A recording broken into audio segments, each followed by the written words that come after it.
Hi, this is Maggie Gunderson for Fairewinds Energy Education. Today we're doing a special show about reactor water level monitoring. We have as our guests nuclear researcher Lucas Hixson and Dave Lochbaum, nuclear expert with the Union of Concerned Scientists. This is not one of our typical podcasts in that this is a very technical podcast, but it's for you geeks out there. A lot of people have written into us and asked for this kind of material. And even if you're a layperson, I think that you will really find this interesting, and it'll give you insight into how difficult it is to operate a nuclear power reactor. Thank you for joining us. Good afternoon, I'm Lucas Hixson, and I'm here today with Dave Lochbaum with the Union of Concerned Scientists, and we're going to be speaking about what is called the reactor water level monitoring system at nuclear power plants. Water is used in the nuclear reactor as a critical neutron moderator and coolant. Water levels in the nuclear reactor are not monitored directly, but rather through an indirect monitoring system which incorporates a reserve tank, which is termed a reference leg. There have been some reported flaws with this cooling system throughout the years, some of the most notable being brought forth by Paul Blanche in the early 1990s. Dave, can you explain to us some of the nature of his findings? Yes, Paul found some problems with the level instrumentation used in boiling water reactors like Fukushima in Japan and Pilgrim and Browns Ferry here in the United States. As you mentioned, in that type of reactor, the water boils right in the reactor vessel. It's difficult to measure the level of water that's vigorously boiling. If you imagine a pot of boiling water on a stove, you see all that froth level at the top. What is the level of the water in the pot? So what boiling water reactors do is use the reference leg, which is just a non-boiling column of water, and compare the weight of that water to the weight of water in the reactor. And we can judge the density of the water in the reactor vessel easier than we can determine its actual height. And we can use that differential pressure between what the weight of the water in the reactor is versus the weight of the water in that reference column to determine what the level of the water in the reactor vessel is. If you look at a bottle of soda pop and you shake it up and then crack the top, the water level or the beverage level jumps from a nice low level to spewing out the open top because the non-condensable gases inside that soda have become freed by the agitation. Likewise, what Paul noted was that if the pressure of a reactor vessel were suddenly to drop, as it could happen during an accident, the non-condensable gases inside the water can cause the water in the reference column to all of a sudden change dramatically as bubbles come out of that water due to the pressure drop, which is similar to cracking a soda pop. It's pressure drops and the bubbles form. We hadn't accounted for that in the water level instrumentation. As those bubbles formed under that situation, the indications of level to the operator could become vastly wrong, up several feet, dozens of feet wrong. When the reactor core is only 12 feet tall and the low instrumentation is off by 20 feet, you've got a big problem. Is there any other method for operators to determine the water level if the reactor water level monitoring system is not providing accurate data? The operators are provided about 5 sets of water level instrumentation for boiling water reactors. They're calibrated at hot conditions, high pressure, high temperature, as well as cold conditions when the reactor's shut down and the reactor vessel's head is off, the water is less than 212 degrees. The problem is that during an accident, you go from high temperature, high pressure to high temperature, low pressure as pipe breaks and water flows out. The operators must choose amongst these 5 sets of instrumentation to figure out which one is most accurately monitoring the conditions at that moment. And that indication will shift from instrument to instrument. And it's the operator's guess as to which one's providing the most accurate indication. And it's when you have 100 tons of reactor core to deal with, when you start playing guessing games, wrong guesses come with high cost. If I remember correctly, the NRC had allowed for a 30-inch discrepancy in that reference leg measurement, and sometimes those measurements could be off by more than 20 or 25 feet. Is that correct? But for example, at Browns Ferry, we had 3 level instruments, all with reference legs, and they sometimes would be indicating a foot or more difference between one and the other, and they're all supposed to be monitoring the same thing. So now that we've discussed the possibilities of operators not being able to accurately assess the water levels in a nuclear reactor due to non-condensable gases building up in the reference leg, I would like to pose another plausible system flaw to you. There has been a common observed phenomenon at nuclear accidents which I feel may not receive enough attention. Reactor operators have been repeatedly put in situations where they have been unable to trust the very equipment that they rely upon to tell them what is occurring in the nuclear reactor, and have reacted either correctly or incorrectly based on that untrustworthy data. And later, these same reactor operators have been blamed for those accidents due to some form of operator failure. Dave, as an example for this, could you share with us some of the instrumentation difficulties that operators experienced at 3 Mile Island? Certainly. In March of 1979, the 3 Mile Island reactor was operating at about 97% power when it experienced an unplanned shutdown, automatic shutdown of the reactor that brought it to a subcritical or shutdown condition within seconds. That had happened 13 times in the previous year that the reactor had operated, but the 13th time, this time, proved to be very unlucky. Things were nice and balanced when the plant was operating at 97% power, but all of a sudden the reactor shut down. There's a big transient as an effort to try to rebalance the power being produced by the reactor and the power being carried away by the support systems. During the transient, there was a valve that opened on the reactor vessel to allow pressure to be relieved by discharging fluid through that valve into a tank. This time, and that's normal, that's the design of the plant to handle that few seconds of transient while the balance is being restored. But in this situation, that valve stuck open. It was supposed to reclose when the pressure dropped back down, but due to a mechanical failure, the valve stayed open. The operators were instructed, trained, their procedures, all their guidance had been geared towards preventing the tank on which that valve sat on top of from ever becoming filled with water. It was partially filled with water to accommodate the swelling and contraction of water as the reactor heated up and cooled down. It was kind of like the overflow tank in a car engine. Because that valve stuck open, the water level inside that tank was indicating to be out the top, completely filled. That was not the actual water level, but because the valve was open, kind of like the soda pop bottle earlier, the water level in that tank was falsely out the top, when in fact it was created by a bunch of bubbles being formed in that water by the pressure of the open valve dropping the pressure, kind of like removing the top or cracking the top on a soda bottle. The operators reacted to that false indication by turning off the pumps that had started to provide makeup water to cool the reactor. They turned those pumps off because they falsely thought the reactor had too much water, when just the opposite was happening. Over the next 2 hours, they succeeded in draining more water out of the reactor vessel because they were trying to get the water level in that tank back normal.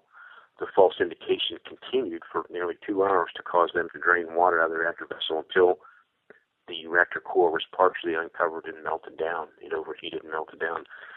But those operators were doing exactly what they were trained to do, exactly what their procedures told them to do, but they relied on a false indication and were led down a very bad road. Now, were there any indications prior to 3 Mile Island that a valve would fail in an open configuration like that? Shortly over a year earlier, the Davis-Besse plant in Ohio, which was a twin sister to 3 Mile Island, experienced a very similar event. They had a shutdown, but at that time the reactor was operating at about 9% power. That valve also opened to handle the pressure transient during a few seconds while things were rebalanced. It also stuck open, but the operators in that case noticed the valve was stuck open, and they closed another valve in that same pipe, which effectively stopped the flow through there. The pressure inside the tank dropped back to its real level instead of being falsely indicated high, and they came through that no problem. One of the problems with that event was, even though it had occurred and was successfully dealt with, the owner, the reactor vendor, and the Nuclear Regulatory Commission didn't share that with anybody else, so that the operators at 3 Mile Island and elsewhere weren't forewarned about that potential situation. So when they stumbled upon it blindly, they misdiagnosed it with disaster as a result. And to me, that has connotations of the types of failures that were experienced at Chernobyl as well, where operators were responding in ways that they thought were appropriate, but due to the other configurations on site, were actually not following the procedures that would help them to mitigate the accident. It's a common theme. Again and again, we trap the operators. We give them a set of instructions that are intended to handle a wide range of scenarios, but unless nature follows the same script, they're being led down wrong paths. It happened at, as you said, Chernobyl. It happened at 3 Mile, and to a certain extent it happened at Fukushima. We don't seem to learn the right lessons from those disasters. My concerns with this obviously being that with the reactor operators, rather than setting them up for success, we're putting them in a situation where they can inevitably not do the correct things and are set up for failure. According to Tokyo Electric, the operator of the crippled Fukushima Daiichi nuclear power plant, they too experienced issues with the reactor water level monitoring system at its reactors during their response to the March 11th earthquake and tsunami. Specifically, at Unit 1, after the loss of power, operators were scrambling to find backup power supplies with which to power the control room monitoring systems, which would allow them to determine what was happening inside of the nuclear reactor. When they temporarily restored power to the reactor water level monitoring system using backup batteries, the gauges told operators the water levels were above the top of active fuel. But in fact, in further analysis, we found that at that time, the whole core was exposed and had been exposed for more than 90 minutes by the time that backup power was restored. Now, according to TEPCO, the temperatures in the core had reached the point where fuel damage had started to occur and had also become so hot that they evaporated the water in that reference leg. Due to the pressure in the reactor pressure vessel, false readings were registered on the gauges when power was temporarily restored. Now, to me, this means that the reactor water level monitoring system is capable of providing reliable data for operators during normal operations. But if there's just one bad day, the system is also capable of failing after the point of core damage. Do you have any comments on this? Oh, I would agree to an extent. The water level instrumentation and other systems at the plant are designed for normal operations and postulated accidents. But when accidents don't follow the scripts that we've written, the indications the operators get or the guidance that they're given can be more harmful than helpful. And that's really not the situation we should put them in. At Fukushima Daiichi, we also apparently have observed now that if reactor operators in the future find themselves in a situation where they postulate fuel damage could have occurred, that the temperatures in the reactor itself could have already potentially reached such levels that they evaporate the water in the reference leg. And then the public would be in a position that they're forced to trust the words of the industry, which would be unable to trust its own data. Is this correct? Unfortunately, yeah. The way it is now, and the way it is for the foreseeable future, is the best indication you have whether the water levels indications are accurate or not is whether you see a radioactive cloud coming from the plant. That would suggest that the indications are false. We need a better indication than the radioactive cloud telling us whether we do or do not know the water level. That's too big a price tag to pay for knowing that we're wrong. Dave, are these same reactor water level monitors used at both PWR and BWR styled reactors? They're used on boiling water reactors. The pressurized water reactors use a similar but slightly different system. On pressurized water reactors, there's actually not even water level instrumentation for the reactor vessel because per our accident scripts, we don't ever drain water out of the primary system. The water level instrumentation is on the steam generators for the pressurized water reactors, which is a secondary loop of water outside the reactor vessel. The steam generators use a system similar to that used in boiling water reactors to monitor the water level inside the steam generators. On pressurized water reactors, except when they're shut down, there's really not a system used to monitor the water level inside the reactor vessel. Are these issues being addressed, and how could they be addressed, and who should be working on the answers to these problems? We seem to be always fighting yesterday's battle, which needs to be done, but we need to broaden the scope to look at key parameters that need to be monitored by operators and whether those parameters will be accurate or not during various accident and severe accident scenarios that they may face. We can't put operators in a position of having to guess what's going on, because they may guess right, but if they guess wrong, a lot of people pay a high price. So I think the federal government, the national labs, and the industry should be looking at every key parameter, whether it's pressure, water level, temperature, hydrogen concentration, whatever is necessary to be controlled during an accident. We need to ensure that the operators get reliable information on those parameters so they can take the right actions at the right times. For example, the poor operators at Fukushima who struggled to repower instrumentation only to be given false indications. They shouldn't have been in the shoes in the first place, but if we do that again to anybody, that's shame on us. The public obviously has a duty to keep themselves informed and to ensure that regulators are doing their jobs to address these issues. But how can reactor operators also help the Regulatory Commission as well as the nuclear industry with addressing these problems? The plant operators, the owners of nuclear power plants, have multi-billion-dollar assets that they don't want to see lost. So they have every reason in the world to make sure that the operators of those plants are given reliable information. They should not just fix yesterday's problems. They should look at the instrumentation issue more broadly to look at how to make things better. For example, many plants are replacing old analog equipment with digital equipment because you just can't find some of those spare parts anymore. As you go to digital equipment, as you replace some of this instrumentation, make it better. Make it more reliable. Make it so that it can handle a wider range of scenarios other than the very narrow scripts that we write for accidents. If we don't do that, we're just relying on luck to prevent the next Fukushima or Chernobyl or 3 Mile Island. And the fact that that list keeps growing shows that luck makes a lousy barrier. When we're speaking about the upgrading the analog instruments to digital instruments, I'm also reminded of the event at North Anna in 2012, where they had updated some of the earthquake seismic instruments with digital instruments, but they were not capable of recording the actual earth shaking on site. They were forced to rely instead on the scratch plates. What kind of testing is done with these digital instruments to ensure that they're going to be able to accurately report data in these situations outside of normal operations? Well, the makers of that instrumentation will say that they do really good testing, but the users of that equipment are showing that those marketing claims are falling short of reality. The Browns Ferry nuclear plant also had a problem with digital equipment, and the internet traffic was so high that it interfered with controls of 2 pumps sending cooling water through the reactor core, causing them to trip offline. So we obviously have some more homework to do to make sure the digital equipment's reliable just for day-to-day operations, let alone handling accident situations. In response to the Fukushima Daiichi accident, the Nuclear Regulatory Commission has expanded some safety instrumentations at nuclear power plants, also specifically related to the spent fuel pools. Can you share a little bit with us about that?